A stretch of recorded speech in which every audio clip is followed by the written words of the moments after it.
നമുക്ക് പലതും ചെയ്യണമെന്നുണ്ട്, പക്ഷേ കയ്യിലൊന്നുമില്ല. കഴിഞ്ഞ ദിവസം ഒരു ചേട്ടൻ എന്നോട് പറഞ്ഞതുപോലെ, അച്ഛാ എനിക്ക് എന്തെങ്കിലുമൊക്കെ ചെയ്യണമെന്നുണ്ട്, കയ്യിൽ 5 പൈസ ഇല്ല, കയ്യിൽ 5 പൈസ ഇല്ല, എന്ത് ചെയ്യും? ഇതൊരു വ്യക്തിയുടെ മാത്രമല്ല, അനേകരുടെ വലിയൊരു ഭാരമാണ്. കയ്യിലൊന്നുമില്ല, എന്ത് ചെയ്യും?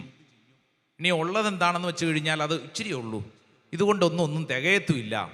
മൊത്തത്തിലൊരു ഞെരുക്കം, മൊത്തത്തിൽ വലിയൊരു ഭാരം. ഇന്ന് ഈ ശുശ്രൂഷ സമയത്ത് ഇപ്രകാരം ഏതെങ്കിലും വിഷയത്തെക്കുറിച്ച് ഭാരപ്പെടുന്നവർക്ക് പ്രാർത്ഥിക്കാൻ പറ്റിയ ഒരു വചനഭാഗമാണ് നമ്മൾ ധ്യാനിക്കുന്നത്.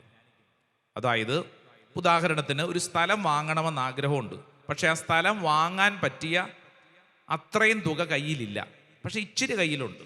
ഒട്ടുമില്ലാതെ ഇല്ല, ഇച്ചിരി കയ്യിലുണ്ട്. ഇതുകൊണ്ട് അത് വാങ്ങാൻ പറ്റുന്നില്ല, പക്ഷെ അത് വാങ്ങാൻ ആഗ്രഹം.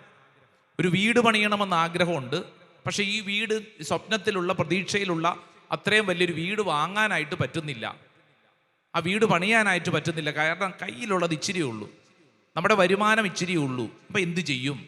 പഠിക്കുന്ന കുട്ടികൾ ഈ ശുശ്രൂഷയിൽ പങ്കെടുക്കുന്നുണ്ടെങ്കിൽ ശ്രദ്ധിച്ച് കേട്ടോളൂ. പഠിച്ചു തീർക്കാൻ ഒത്തിരി ഉണ്ട്, പക്ഷേ നമ്മുടെ കപ്പാസിറ്റി ഇത്രയേ ഉള്ളൂ. എന്ത് ചെയ്യും? വലിയ ഭാരമാണ്. പല വിധങ്ങളിൽ ഇപ്രകാരം ഞെരുങ്ങുന്ന നമ്മുടെ മുമ്പിൽ വിശുദ്ധ മർക്കോസ് വിശേഷം 6-ാം അധ്യായത്തിൽ ശ്രദ്ധിച്ച് വായിച്ച് പഠിക്കാൻ ഈശോ തന്നെ ചില ആത്മീയ പാഠങ്ങൾ നമുക്ക് പങ്കുവയ്ക്കുകയാണ്, അല്ലേ?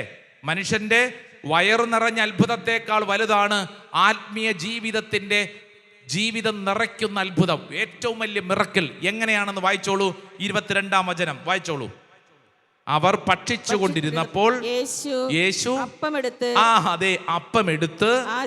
ആശീർവദിച്ച് മുറിച്ച് അവർക്ക് നൽകിക്കൊണ്ട് അരുളി ചെയ്തു, ഇത് സ്വീകരിക്കുവിൻ, ഇതെന്റെ ശരീരമാണ്. അനന്തരം പാനപാത്രം എടുത്ത് കൃതജ്ഞതാ സ്തോത്രം ചെയ്ത് അവർക്ക് നൽകി, എല്ലാവരും അതിൽ നിന്ന് പാനം ചെയ്തു. Hallelujah, hallelujah. ഏറ്റവും വലിയ അത്ഭുതങ്ങളിൽ ഏറ്റവും വലിയ അത്ഭുതമായ വിശുദ്ധ കുർബാന സ്ഥാപിച്ചപ്പോഴും ഈശോ ചെയ്ത പ്രവൃത്തി ഇത് തന്നെയാണ്.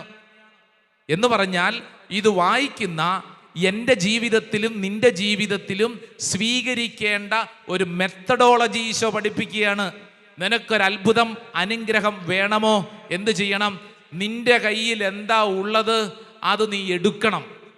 ആമേൻ, ആമേൻ. നിന്റെ കയ്യിൽ എന്താണ് ഉള്ളത് അത് നീ എടുക്കണം. എന്നിട്ട് അത് തന്നയാളുടെ മുമ്പിൽ അത് ഉയർത്തിപ്പിടിക്കണം. എന്തിനാ? നന്ദി പറയാൻ. ഹല്ലേലൂയ.